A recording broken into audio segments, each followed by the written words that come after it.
नमस्कार, स्वागत है आप सभी का वैदिक एस्ट्रोलॉजी के क्लास नंबर 3 में। तो आज हम पढ़ने जा रहे हैं 12 राशियाँ और उनके स्वामी ग्रहों के बारे में। तो अभी तक हम क्या पढ़ चुके हैं? अभी तक हमने बा कुंडली के पूरे जो 12 हाउसेस के बारे में पढ़ा कि कौन-सा घर क्या कहता है, कौन से हाउस से हम क्या देखेंगे। तो अभी तक तो हमने ये पढ़ा था। तो आज हम पढ़ने जा रहे हैं कि राशियाँ और उनके स्वामी ग्रह कौन-कौन से होंगे। तो जैसे कि अगर आप कहीं पर भी लिखा देखते होंगे कि मेष, मेष के बदले आपको लिखा दिखता होगा नंबर 1। तो जहाँ भी नंबर 1 आप लिखा देखेंगे तो उसका मतलब मेष राशि है, जिसे हम एरीज़ बोलेंगे और मेष राशि का जो स्वामी है वो कौन होगा? मंगल यानी कि मार्स होगा, ठीक है? जहाँ भी 2 नंबर आप लिखा देखेंगे, 2 का मतलब हो गया वृष राशि, वृषभ भी बोलेंगे, टॉरस हो गया, इसका जो स्वामी ग्रह है वो शुक्र है और इंग्लिश हो गया वीनस, ठीक है? और नंबर 3 पर है मिथुन राशि, मिथुन का स्वामी है बुध ग्रह, कर्क राशि नंबर 4 जहाँ भी आप लिखा देखेंगे, इनका स्वामी है चंद्रमा, सिंह राशि, ठीक है? जहाँ भी नंबर 5 लिखा देखेंगे, सिंह का स्वामी होगा सूर्य। नंबर 6 जहाँ भी लिखा देखेंगे मतलब कन्या, कन्या का जो लॉर्ड होगा वो है बुध, बुध ग्रह मतलब मरकरी, ठीक है? तो मैं इंग्लिश का पढ़ नहीं रही हूँ, आप लोग देख लीजिएगा। तुला, जहाँ भी आप नंबर 7 लिखा देखेंगे मतलब हम तुला के बारे में बात कर रहे हैं और तुला का जो स्वामी राशि होगा, ग्रह होगा वो है शुक्र।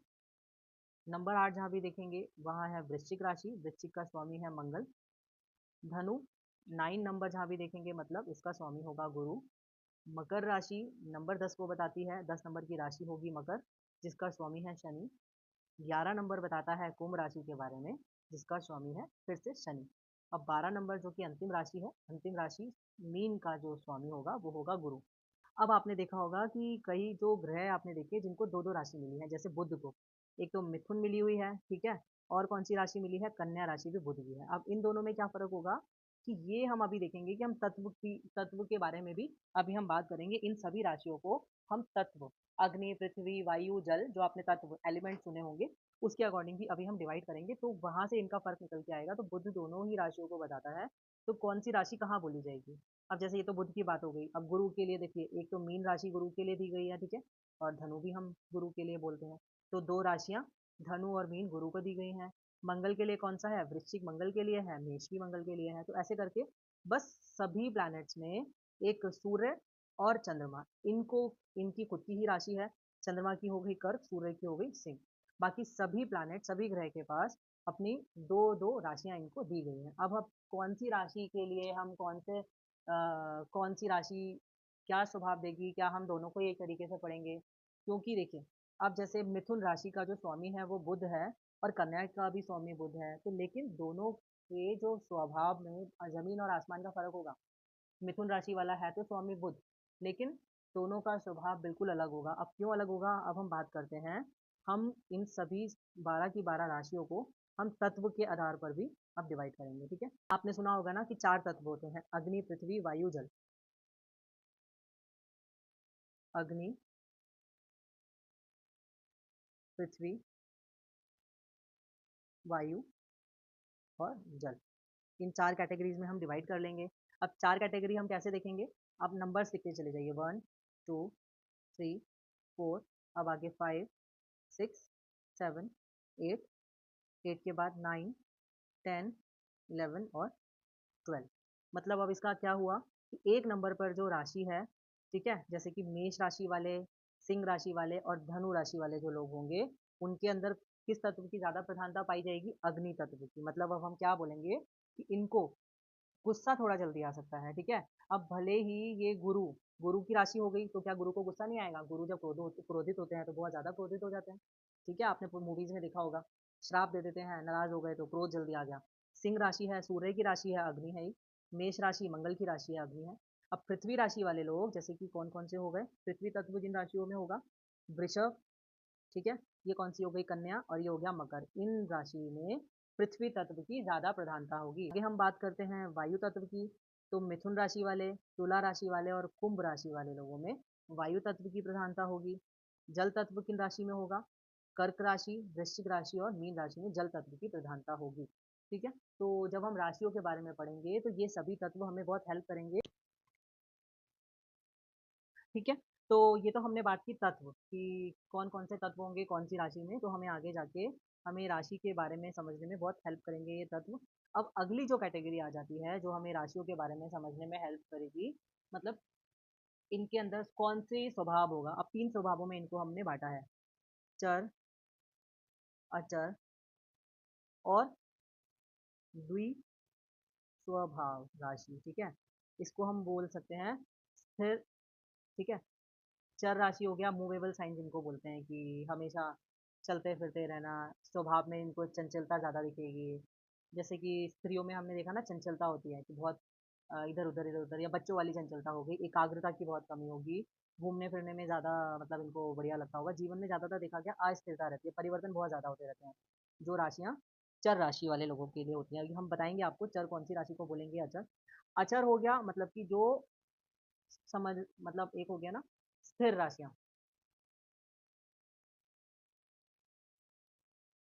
स्थिर राशि अचर लोग हो गए कि जिनके मतलब स्थिर राशि में हम बात करेंगे कि मतलब जातक को आप देखेंगे बहुत ज़्यादा गंभीर होगा, स्थिर प्रगति वाला होगा। मतलब कि ये लोग अगर अपनी लाइफ में कोई रिलेशनशिप में भी आना चाहेंगे ना, तो परमानेंट रिलेशनशिप में आना चाहेंगे कि मतलब अगर आप आ गए हो तो परमानेंट रिलेशनशिप होना चाहिए। चर वाले लोगों के लिए जल्दबाजी में कई बार देखा गया है डिसीजन ले लेते हैं, परिवर्तन इनकी लाइफ में ज़्यादा होते रहते हैं, जल्दबाजी में कई बार डिसीजन ये ले जाते हैं। अब द्वि स्वभाव कौन सी राशि हो गई जिनमें ये दोनों ही गुण पाए जाएंगे, उन्हें हम बोलेंगे ये हो जाएंगे द्वि स्वभाव राशि, ठीक है। अब हम देखते हैं कि चर अचर और द्वि स्वभाव के अंडर कौन कौन सी राशि आएंगी। अब चर के अंदर अब आप ऐसे करके लिख लीजिए, फिर से वही 1 2 3 4 5 6 7 8 9 10 11 और 12। तो अब ये एक टेबल बन जाएगी मेष राशि वाले, ठीक है। मंगल वाला जल्दी जल्दी में डिसीजन ले लेता है, कई बार कुछ किसी ने कुछ कहा नहीं, गुस्सा आ गया। चंद्रमा चंद्रमा क्योंकि आपने देखा है मन का कारक है, मन अभी यहाँ तो कभी पल में वहाँ, तो ये चंद्रमा आ गया। ये आ गया तुला राशि वाले, है शुक्र की राशि है, तो शुक्र वाले लोगों को आपको पता है जहाँ पर लग्जरी, जहाँ लाइमलाइट उधर मुरली है, ठीक है। ये है कुंभ राशि, शनि की राशि है, लेकिन दुख सॉरी ये मकर राशि है। शनि की राशि, वैसे तो शनि के अंदर स्थिरता पाई जाती है, स्थिरता वाला ग्रह है, स्थिर है, लेकिन फिर भी मकर कुंभ राशि ज़्यादा स्थिर मानी जाती है, ठीक है। इनके ये जो कुंभ राशि वाले हैं, इनके स्वभाव में ज़्यादा आपको गंभीरता दिखेगी, कंपेयर करेंगे अगर आप मकर लगन वाले या मकर राशि वाले से। अब अचर स्वभाव कौन से लोग ज़्यादा आपको सीरियस मिलेंगे, वृषभ वाले, जैसे वृषभ हम बैल को भी बताते हैं, बैल आपने देखा अपने काम से काम रखा है, बिल्कुल सीरियस। सिंह वाले, ठीक है, अग्नि तत्व वाले हैं, सूर्य पिता को बताते हैं, ठीक है, तो ये थोड़े स्थिर होते हैं, सोच समझ के डिसीजन लेने वाले। अब यहाँ मंगल की जो राशि है एक और आ गई, ये भी मंगल था, ये भी मंगल है, ठीक है। तो ये जो मंगल था ये चर राशि वाला है, जल्दबाजी में डिसीजन ले लिया, लेकिन वृश्चिक राशि वाले लोग बहुत सोच समझ के डिसीजन लेंगे, रिलेशनशिप में आएंगे तो लॉन्ग लास्टिंग रिलेशनशिप चलना चाहिए। आप में से जो भी इन सब राशि से जिनका जो जो मैच करता हो आप लोग बताइएगा। अब कुंभ राशि वाले लोगों के लिए भी फिर से अचर स्वभाव के बारे में हम बात करेंगे। द्वि स्वभाव कौन कौन से हो गए, मिथुन, ठीक है, कन्या, धनु और आ गया मीन। तो ये सब हो गए द्वि स्वभाव राशि वाले लोगों का के बारे में हम इस तरीके से हम बात करेंगे। अब हम आगे बात करते हैं, ये तो हमने कैटेगराइजेशन कर लिया किसके आधार पे, इनके एलिमेंट्स के आधार पर, स्वभाव के आधार पर, ठीक है। अब हम बात करते हैं कि राशियों को हमने पुरुष कौन सी राशि बोली जाती है और स्त्री राशि। अब ऐसा हमने क्यों डिवाइड किया कि जो राशियां पुरुष राशि के अंतर्गत आती हैं उनमें थोड़ा जैसे पुरुषों का स्वभाव होता है ना टफ, ठीक है, थोड़ी सी टफ नेचर उनका दिखेगा स्वभाव में। अब चाहे ये मेल हो चाहे फीमेल हो, उनके स्वभाव में ऐसा दिखेगा, ठीक है। और स्त्री स्वभाव वाली राशियां तो सौम्यता दिखेगी। आपने कई बार देखा होगा कि कई लड़कियां बाइक चलाती हैं या देखने में बात करने में बड़ा पुरुषों की तरह उनके अंदर एक स्वभाव में होता है, तो ये राशि का बहुत फर्क पड़ता है। अब पुरुष राशियां कौन सी होंगी, जितने भी ऑड नंबर्स हैं। ऑड नंबर कौन से हो गए, 1 3 5 7 9, ठीक है, 11 ऑड नंबर हो गए। तो ये सारे लोग क्या होंगे, पुरुष राशि, इनके अंदर पुरुष तत्व की ज़्यादा प्रधानता होगी। स्त्री वाले जिनके अंदर इवन नंबर्स वाले, अब इवन नंबर्स वाले कौन से हो गए, 2 4 6 8 और 10। इन राशि में या जिनकी राशि होगी या लगन होगी, इनमें थोड़ी सी सौम्यता मिलेगी। मतलब अगर आपने देखा होगा कई जो पुरुष होते हैं बड़ा सॉफ्ट होते हैं, बड़ा सॉफ्टली बात करते हैं, ठीक है, हाथ पैर भी देखेंगे बहुत सुंदर सॉफ्ट टाइप से उनके एकदम मिलेंगे, तो उनके अंदर स्त्री स्वभाव की प्रधानता मिलती है। अब इसका मतलब ये नहीं है कि वो लोग स्त्री और पुरुष हो गए हैं, ठीक है, तो हम ऐसा नहीं मानेंगे, लेकिन हम राशियों को आगे समझने के लिए हमें बहुत हेल्प मिलेगी। अब एक कैटेगराइजेशन तो हमने यहाँ पर कर लिया। अब हम अगला कैटेगराइजेशन करेंगे दोष के आधार पर, मतलब इन राशि में हेल्थ इशू मतलब कॉमनली आपको क्या देखे जाएंगे। तो दोष के आधार पर हम इन्हें तीन कैटेगरी में सॉरी 4 कैटेगरी में डिवाइड करेंगे। तो पहला दोष होगा पित्त दोष, ठीक है। दूसरा होगा वात, तीसरे पे हम लिखेंगे त्रिदोष, चौथे पे लिखेंगे हम कफ। अब पित्त, वात, त्रिदोष और कफ क्या होता है? पित्त होता है जिनके अंदर अग्नि तत्व की ज़्यादा प्रधानता होगी। अब ये राशियों से नहीं हम बात करेंगे। अग्नि तत्व मतलब आपने सुना होगा कि मेरे पेट में आज बहुत ज़्यादा जलन हो रही है, बहुत एसिडिटी टाइप सा लग रहा है, तो ये पित्त वाली प्रॉब्लम होती है। वात, जिनके अंदर वायु वाली प्रॉब्लम मतलब गैस हर टाइम बन गई है। त्रिदोष अभी हम बात करेंगे। फिर हम कफ, जैसे जिन लोगों को जल्दी जल्दी सर्दी जुकाम जल्दी जल्दी हो जाता है। ठीक है, तो ये हो गया कफ वाले लोगों को। और त्रिदोष कौन हो गया? जिनको ये तीनों प्रॉब्लम होती रहती है। अब ये किस अकॉर्डिंग किसके बारे में हम देखेंगे, किसको क्या प्रॉब्लम ज़्यादा होती है? ठीक है, मतलब कौन सी राशियों के बारे में हम बात करने जा रहे हैं। तो ये आया। ठीक, अब फिर से आपको एक टेबल बनानी है। टेबल आप कैसे बनाएंगे? वही लिख लीजिए, नंबर डाल लीजिए। 1 2 3 4 5 6 7 8 9 10 11 12। तो ये जो राशि हैं, ये जो जिस टेबल के अंदर फॉल कर रहे हैं, उनके अंदर इन सब दोषों की प्रधानता मिलेगी। मतलब आप देखेंगे कि मेष राशि वाले अग्नि तत्व की राशि है, वैसे भी इनको मसाले वसाले वाली चीज़ें बहुत पसंद होगी। आप लोग अपना अपना देखिएगा, धनु राशि वाले हैं, लगन वाले हैं, तो मसाला, और वही उनको फिर आगे प्रॉब्लम भी कर जाती है। गैस की प्रॉब्लम रहती होगी वृषभ वालों को, कन्या वालों को, मकर वालों को।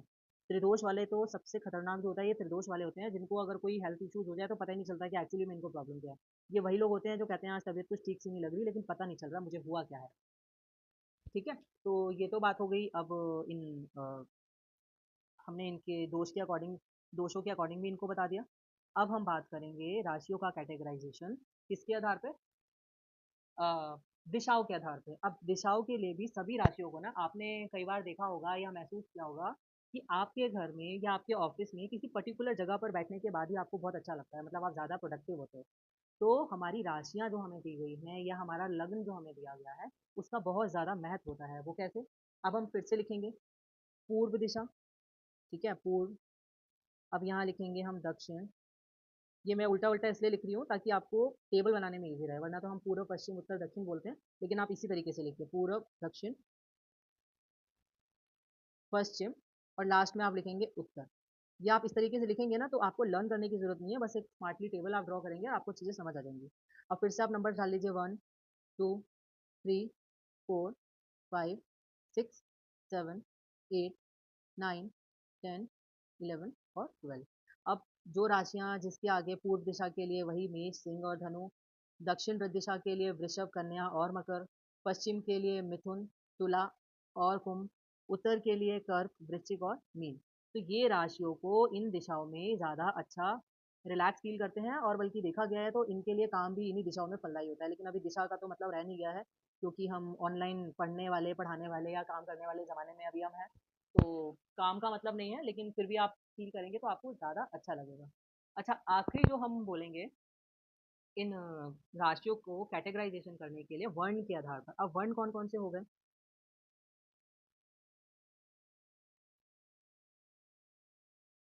क्षत्रिय, ठीक है। दूसरा हो गया वैश्य, तीसरा हो गया शूद्र, चौथा हो गया ब्राह्मण।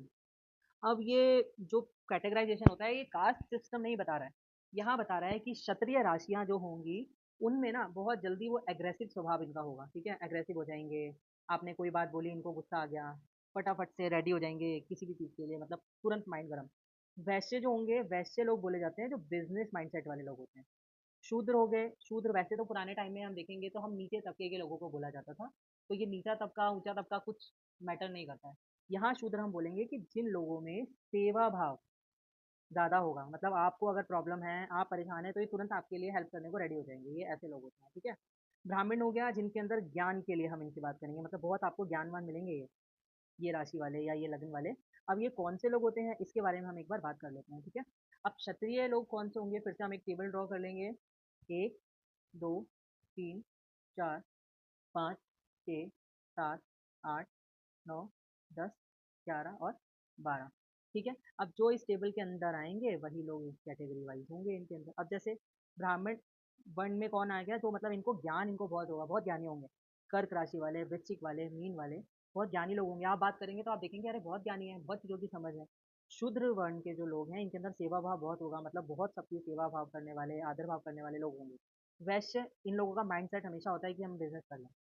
ठीक है, क्षत्रिय, आपने कुछ बोला नहीं, तुरंत इनकी तलवार चालू, लड़ाई झगड़े के लिए, मतलब गुस्सा बहुत कुल मिला के इनको बहुत जल्दी आ जाता है। तो ये हमने पढ़ा सभी राशियों के स्वभाव के बारे में, क्योंकि अब जब हम अगली क्लास में अब हम पढ़ेंगे कि अपना कोई हम कुंडली खोलेंगे, किसी भी चार्ट के बारे में अगर हम बात करेंगे, तो हमको पता होगा कि कौन से घर में कौन सी राशि बैठी है और कौन सी राशि का क्या फल हम बताएं। हालांकि खाली अभी इसी को पढ़ के हम फलादेश तो नहीं दे सकते, लेकिन हाँ फिर भी हमारा कुंडली को समझने की शुरुआत हम अब कर